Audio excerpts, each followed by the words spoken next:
Votre nouvelle émission Focus. Focus, votre nouveau rendez-vous sur Radio Mayuri. Bienvenue dans votre rubrique Focus sur Radio Mayuri. Notre invité aujourd'hui est Célia Galas.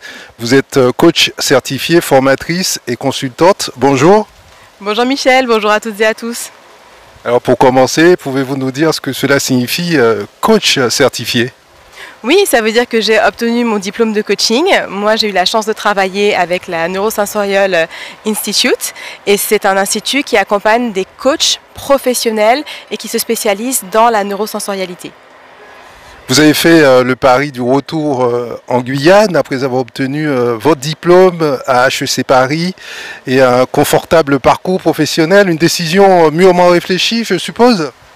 Eh ben, c'est une décision qui s'est imposée à nous avec mon mari. C'est une décision familiale en fait, plus que professionnelle. Je pense qu'on a été nombreux à être secoués par l'épidémie de Covid, qui nous a beaucoup isolés les uns des autres, où malheureusement beaucoup de personnes ont perdu des membres de leur famille. Nous, on a eu la chance de pouvoir rester unis et on a eu envie de se rapprocher de nos familles. Donc c'est comme ça qu'on est revenu ici. Donc la raison familiale l'a emporté sur le reste, c'est votre principale motivation ? Ah oui, c'est la première motivation, c'était de pouvoir être en famille et puis aussi que nos enfants puissent être guyanais tout simplement. Qu'est-ce qui pourrait vous faire revenir sur cette décision ? Eh ben, je vois pas les choses comme ça, c'est que je me dis que j'ai des choses à découvrir et à vivre. J'ai envie de réfléchir aussi aux expériences que j'offre à mes enfants. Pour moi, c'était très important de les ancrer dans leur culture. Maintenant, j'ai envie aussi de les ouvrir au monde. Donc, on envisage aussi de pouvoir nous expatrier, de vivre d'autres choses. Mais de toutes les façons, la Guyane restera toujours notre terre d'ancrage. Donc, ce sera toujours là. La formation à HEC Paris est très vaste. Vous avez travaillé dans le marketing B2B, B2C.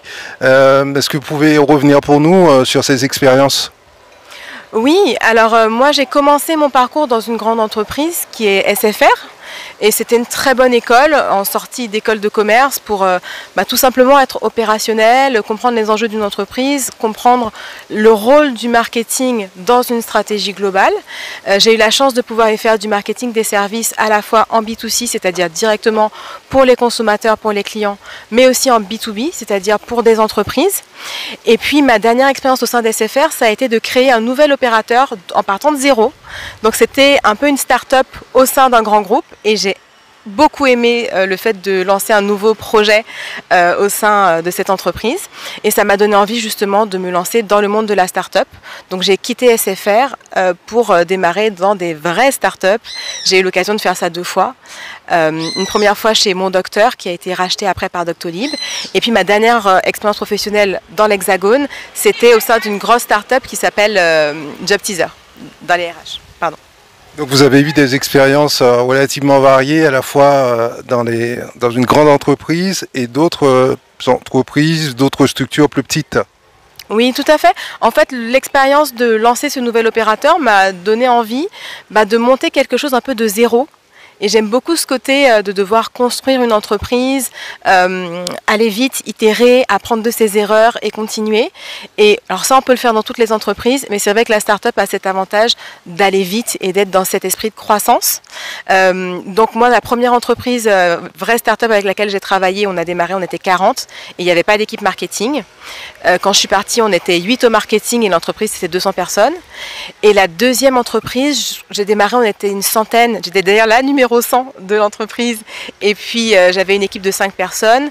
Je l'ai montée jusqu'à un pôle de 40 personnes dans une entreprise de 300 personnes sur plusieurs pays. Mais le Covid nous a vraiment mis un gros frein. On est passé d'une entreprise en pleine croissance à le chiffre d'affaires qui s'arrête du jour au lendemain parce que tout le monde attendait un petit peu en chien de faïence de voir ce qu'il allait se passer, donc ça a été compliqué. Et donc c'est aussi suite à cette expérience-là que j'ai eu envie de faire autre chose. Si on devait résumer pour nos auditeurs et internautes, qu'est-ce qu'on pourrait dire sur le terme marketing en quelques mots? Comment pourrait-on le définir? Alors ma vision du marketing, c'est qu'il est au service du client. c'est de bien comprendre le besoin du client pour lui proposer l'offre qui lui correspond le mieux, savoir où lui proposer à bon escient et puis communiquer de manière efficace. Et je pense que ça part d'une connaissance du client et d'une vision claire de ce qu'on veut offrir comme mission au monde. Donc évidemment, c'est pas pareil de faire du marketing dans une start-up que chez Coca-Cola par exemple. Mais moi j'ai eu la chance de pouvoir travailler dans des entreprises avec une mission importante, que ce soit pour la santé, que ce soit pour le recrutement des jeunes, c'était mon dernier emploi. Et du coup, c'était avant tout raconter cette histoire-là, proposer le produit qui va le plus aider tout le monde et communiquer de manière efficace. C'est comme ça que moi j'ai pratiqué en tout cas. Est-ce qu'on peut dire que votre retour en Guyane rime avec un départ à zéro ?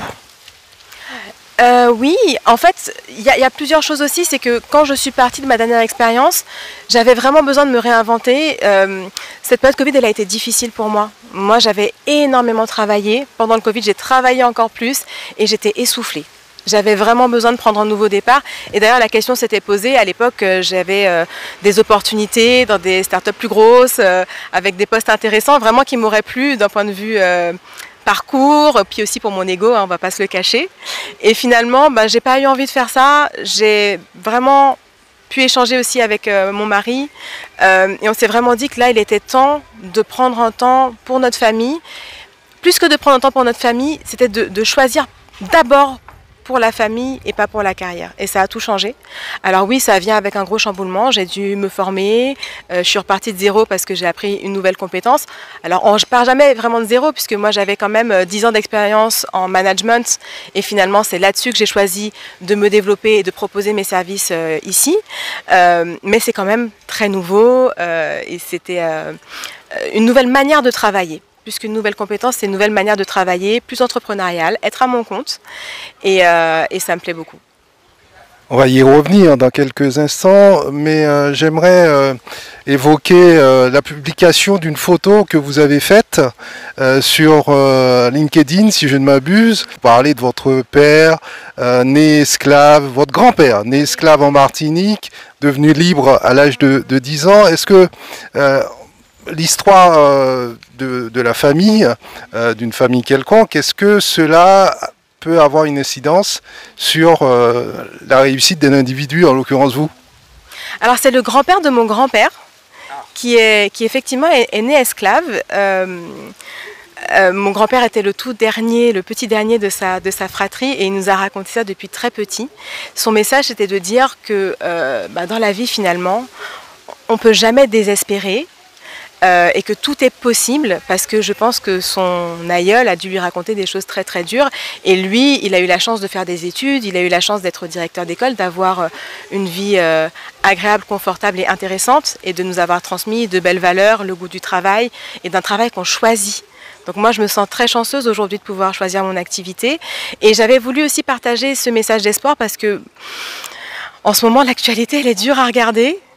Et moi je suis croyante, ma foi me porte beaucoup et j'avais envie de partager une intention de prière aussi pour les gens qui sont dans la tristesse et dans le désespoir, de dire que même dans les heures les plus sombres de notre histoire, la lumière est arrivée du cœur des hommes et il faut croire en ça, même quand c'est difficile. On n'a pas tout le temps la chance de retrouver la photo du grand-père de son grand-père. Comment l'avez-vous trouvé cette photo? Quelles sont les archives que vous avez dû éplucher pour l'avoir? Alors c'est même pas moi qui ai épluché les archives, c'est un travail qui est fait par un média martiniquais. Ça a été publié sur le site Parole d'esclavage et c'est mon grand-père qui a trouvé cette photo et qui nous l'a partagée. Alors, il a quelques petits-enfants mais surtout beaucoup de petits neveux et nièces et de petits cousins. Et nous qui avions été bercés par ces histoires, on a été, moi j'ai été stupéfaite d'avoir accès à des images, quoi. J'aurais jamais pensé ça avant d'y avoir accès et ça m'a énormément touchée de mettre un visage. Après avoir été salarié, vous voilà maintenant chef d'entreprise. Depuis combien de temps travaillez-vous sur ce projet professionnel? En fait, c'est arrivé petit à petit. C'est vraiment au fur et à mesure des rencontres. Moi, quand je suis arrivée, je me posais encore pas mal de questions sur ce que j'allais faire. Je m'étais dit aussi que j'allais accompagner mon père aux Galeries Mollet. Et j'ai eu la chance vraiment de pouvoir apprendre énormément à son contact et de travailler sur la communication de sa boutique, puisque c'était mon cœur de métier. Et puis, j'ai eu aussi l'opportunité de travailler pour une entreprise de formation à distance, puisque j'étais ici, beaucoup de mon réseau professionnel était en métropole, et j'ai cette entreprise qui s'appelle Nouma qui m'a donné ma chance et qui m'a permis de former des gens au management. Et en fait, j'ai adoré ça. Vraiment, je me suis éclatée. Ça me met dans l'énergie, j'aime beaucoup transmettre, et ça m'a donné envie de me dire, mais qu'est-ce que je peux faire pour aller plus loin ? Ça m'a aussi permis de prendre du recul sur ma pratique quand j'étais directrice marketing. J'aimais beaucoup mon travail, mais ce que je préférais, c'était d'accompagner les collaborateurs et les collaboratrices pour qu'ils deviennent une meilleure version d'eux-mêmes et d'elles-mêmes.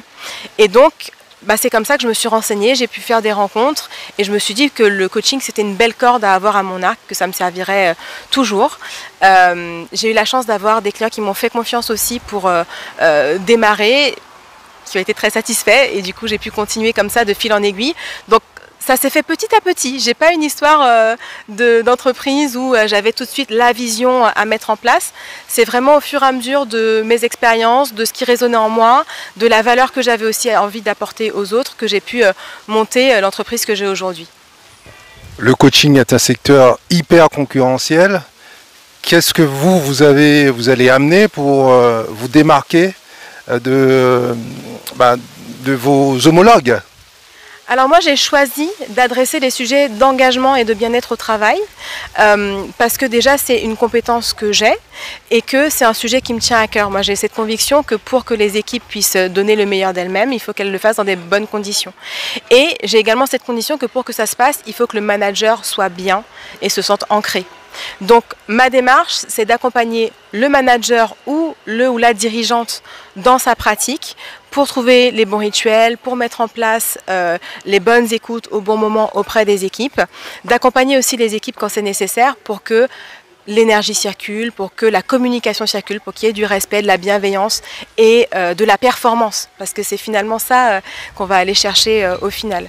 Donc c'est vraiment ce prisme-là que j'ai pris, avec à la fois de la formation, parce qu'il y a des sujets durs sur lesquels on a besoin de compétences, donc moi j'amène cette formation et ces compétences, et puis du coaching où là on rentre dans l'accompagnement individuel avec une démarche de maïeutique, c'est-à-dire aider le client ou la cliente à trouver sa propre solution avec ses propres ressources. Et comment faites-vous pour trouver vos clients en Guyane? Je pense comme beaucoup du réseau. Je communique aussi sur LinkedIn, donc j'ai des personnes qui me contactent suite à mes posts. Aujourd'hui c'est principalement ça, et puis maintenant que j'ai des clients, les clients me recommandent à des proches et la machine se lance un peu comme ça. Donc voilà comment je fonctionne pour l'instant. En Guyane, il y a beaucoup de TPE, beaucoup de petites structures, contrairement à la métropole ou encore à SFR où vous aviez travaillé. Est-ce que vous ne craignez pas d'être un peu déconcerté dans votre approche ? Honnêtement non, les thématiques que je retrouve sont très similaires à ce que j'avais en France hexagonale. Ça change en fait d'échelle les rituels, et puis c'est pas tout à fait pareil de manager une équipe que de manager des managers qui managent eux-mêmes une équipe. Donc j'adapte finalement mon contenu à la situation. Mais disons qu'il y a beaucoup de besoins, je vois beaucoup de gens de très bonne volonté, je vois beaucoup de gens qui sont de très bons experts mais qui n'ont jamais été formés au management. Et en fait, on ne devient pas manager parce qu'on est resté 10 ans dans une boîte. Le management, c'est une compétence dure, spécifique, qu'il faut apprendre. Donc c'est déjà ma première démarche, c'est de donner des clés, des outils pour que les managers se sentent en confiance et puissent vraiment bien travailler avec leurs équipes. Ce qui est important pour moi, c'est de donner des clés aux managers pour qu'ils aient de quoi accompagner leurs équipes. Parce qu'il ne faut pas oublier qu'au bout, il y a des gens et qu'un manager qui n'est pas formé et qui n'est pas bien, qui peut être lui-même en souffrance, peut déclencher de la souffrance au travail au sein de ses propres équipes. Donc, voilà. Comment passe-t-on du marketing au management? Quel est le lien? En fait, le cheminement était assez naturel en ce sens que j'ai progresser dans les responsabilités que j'ai prises et au fur et à mesure, j'avais besoin d'une équipe pour mener les stratégies que j'allais mettre en place. Donc à chaque fois, j'ai eu la chance de pouvoir construire des équipes par rapport aux besoins de mon entreprise et à la stratégie que je souhaitais faire. Et justement, moi j'ai vécu ce côté être très expert de son sujet et découvrir le management sur le tas. Sauf que c'est pas un tas, c'est des gens en face qu'on a besoin de mener et et on a besoin d'être présent, d'avoir une bonne qualité de présence vis-à-vis de ces équipes. On a une responsabilité. Quand on tient à bien faire les choses et qu'on a à cœur de faire progresser les gens, on a besoin d'être soutenu. Moi, la chance que j'ai eue, c'est que j'ai été formée. Alors, j'avais déjà un socle théorique en école. J'ai eu un socle plus concret dans mon dernier emploi où j'ai été accompagnée. J'ai beaucoup pratiqué aussi, donc ça m'a permis de développer des compétences. Je me suis beaucoup formée par beaucoup de lectures, de podcasts, de rencontres. Ça, c'était vraiment une partie importante de mon travail quand j'étais moi-même salariée. Et maintenant, j'ai à cœur finalement de transmettre les choses qui m'ont changé la vie à d'autres managers qui peut-être n'ont pas eu cette chance. Entre le coaching et le management, est-ce que vous avez une préférence? Ah, c'est une bonne question. En fait, c'est complémentaire. Moi, ce que j'aime dans le coaching, c'est qu'on a vraiment une attention pour que l'autre devienne autonome. Donc c'est très bizarre de dire ça, mais ce que je cherche en démarrant une relation de coaching, quelque part, c'est qu'elle s'arrête, dans le sens où j'espère que mon client ou ma cliente deviendra autonome sur l'objectif qu'il m'a confié. Le management, on a une intention, donc c'est différent, c'est notre intention qui prime parce qu'on est là avec notre vision de manager pour que nos équipes accomplissent les objectifs qu'on a définis et la vision qu'on a pour notre entreprise. Quand je suis coach, je n'ai pas d'intention, si ce n'est d'accompagner le manager dans son propre objectif. Donc je me vois vraiment comme un outil et je mets mon écoute et mes outils à la disposition des personnes que j'accompagne pour les aider à atteindre leur objectif et à être autonomes finalement par rapport à leurs problématiques. Et concrètement, vous avez un local, où vous recevez vos prospects ou clients, ou est-ce que vous vous déplacez? Les deux.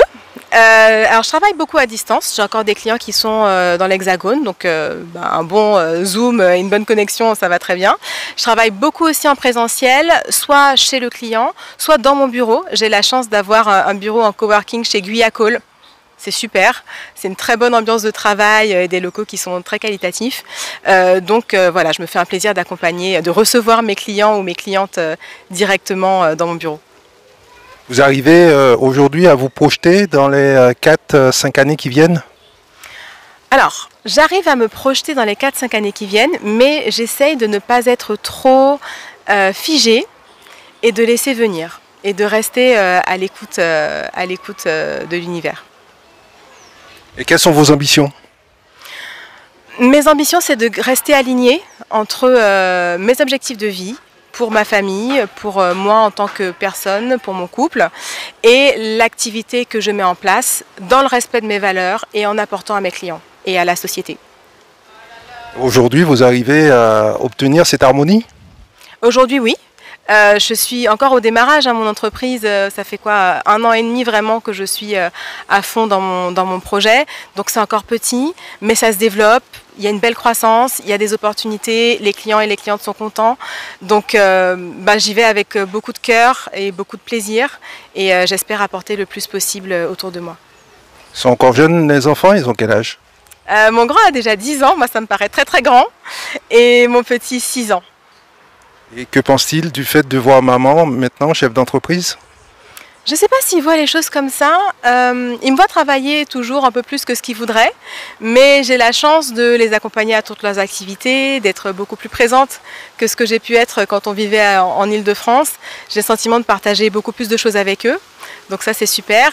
Et puis mes enfants se dirigent vers l'adolescence, notamment mon grand, et j'ai bien conscience du fait que c'est un âge où il faut avoir une qualité d'écoute vraiment très bonne envers ses enfants, enfin à tout âge, mais j'ai vraiment envie de développer un cadre de vie qui me permette d'être bien présente pour eux. C'est eux qui vous donnent de l'énergie pour avancer, qui vous aident au quotidien? Moi je suis très bien entourée. J'ai vraiment beaucoup de chance. Ce qui me donne de l'énergie au quotidien, c'est évidemment ma famille, mes enfants, mon mari, mes parents et ma famille au sens large. C'est ma foi et c'est aussi mes proches, mes clients aussi, beaucoup. Donc voilà, j'ai beaucoup de chance. Célia Gallas, merci. Merci beaucoup pour l'invitation. Retrouvez votre nouvelle émission Focus. 30 minutes pour mieux comprendre l'actualité en Guyane et découvrir les acteurs de notre territoire.